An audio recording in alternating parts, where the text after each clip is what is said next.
I always believed that Christmas was about family, about gathering together no matter what differences or arguments lingered throughout the year. It was supposed to be the one time when love outweighed pride and warmth filled the home instead of silence. For me, Christmas carried a deeper meaning. It was the time I could look around the table, see my children and grandchildren smiling, and know that all the years of sacrifice had been worth it. But what happens when the very people you sacrificed for make it clear you are no longer wanted? What happens when the doors you helped build, the roof you paid for, and the life you gave up everything to provide suddenly close in your face? That's the truth I had to face, and the revenge that followed was something they never expected. My life has always been defined by hard work. I wasn't born into wealth or privilege. Every step forward came through sacrifice, whether it was the long hours at work, the sleepless nights, or the countless times I went without so that my children could have more. I raised my son with the hope that he would appreciate those sacrifices, that he would understand the importance of family loyalty. And when he grew up, married, and started a family of his own, I felt a quiet pride. I didn't want him to struggle the way I had, so I did what many parents might do, I stepped in to help. I paid for his mortgage when money was tight, I helped with bills when unexpected expenses piled up, and I made sure his family never felt the sting of the poverty I once knew. For years, I told myself I was doing the right thing, that love was shown through action, through giving. I didn't ask for anything in return except one thing, the chance to be part of their lives. I wanted to watch my grandchildren grow, to sit with them during holidays, to laugh with them at the dinner table. And for a while, I thought that's what I had. Until the small signs of rejection began creeping in. At first, it was subtle, a missed phone call here, a forgotten invitation there. Then it grew sharper, like an unspoken message that I was slowly becoming an outsider in the very family I had worked so hard to support. But nothing could have prepared me for what happened that Christmas. I called my son, like I always did, to ask what time I should come over for dinner. There was a pause, a hesitation in his voice, before he finally said the words that would cut deeper than any blade. "We weren't expecting you this year. Maybe it's best if you sit this one out." I felt my chest tighten as I gripped the phone. For a moment, I thought I had misheard him. But his tone was clear. I wasn't welcome. My son, the boy I had raised, the man whose home I had saved time and again, was shutting me out on Christmas. The silence that followed felt heavy. I wanted to argue, to remind him of everything I had done, of every sacrifice I had made.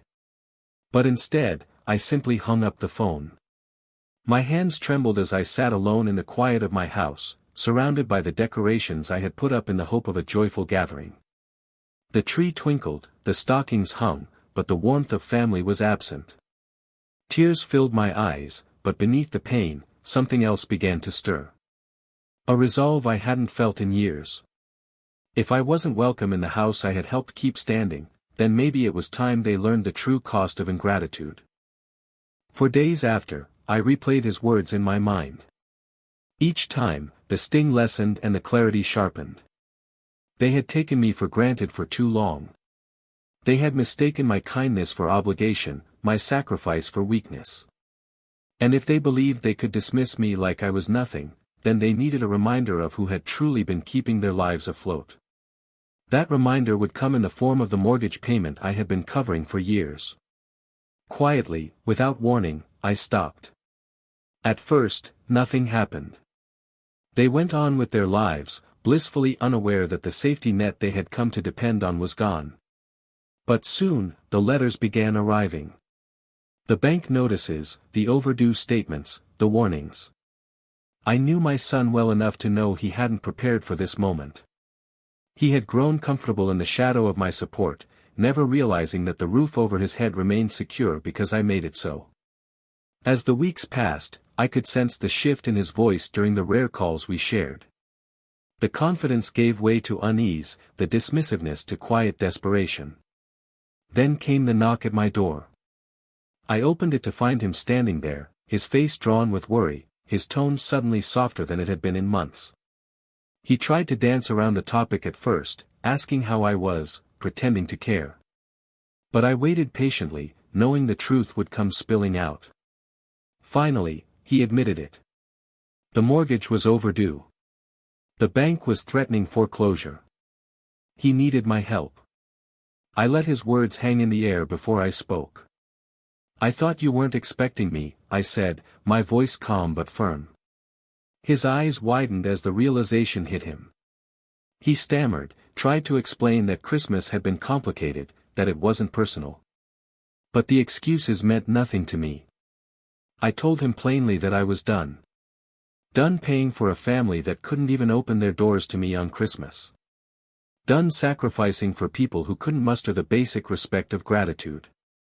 His expression shifted from shock to anger, as though I owed him the life he had grown accustomed to. But I didn't waver. I had given enough, more than enough, and now it was time for him to face the weight of his own responsibilities. In the weeks that followed, the fallout was inevitable. The house he once boasted about, the life he pretended to have built on his own, began to crumble. I watched from a distance as reality forced him to reckon with the truth. My phone rang countless times, each message filled with desperation, apologies, and pleas for forgiveness. But I had made my decision. For years, I had given, and for years, they had taken. Now, it was my turn to take back my power. I didn't act out of cruelty. I acted out of necessity. Sometimes people need to be reminded of the cost of ingratitude, of the sacrifices made on their behalf. And though part of me ached for the family I wished I had, I knew this was the only way to reclaim my dignity. By the time Christmas came around again, I no longer sat by the phone waiting for an invitation. Instead, I surrounded myself with those who valued me, friends who saw me not as a wallet or a burden, but as a person worthy of love and respect. And in that peace, I found my revenge. It wasn't in watching my son struggle, though he surely did. It was in knowing that I no longer allowed myself to be diminished, no longer gave my love where it wasn't wanted.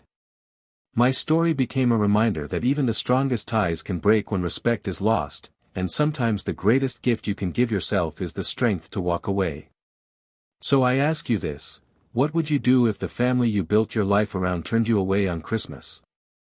Would you continue to give until there was nothing left of you, or would you find the courage to stop and let them face the consequences of their ingratitude? Because in the end, revenge isn't always about anger. Sometimes it's about reclaiming your worth and reminding the world that kindness should never be mistaken for weakness.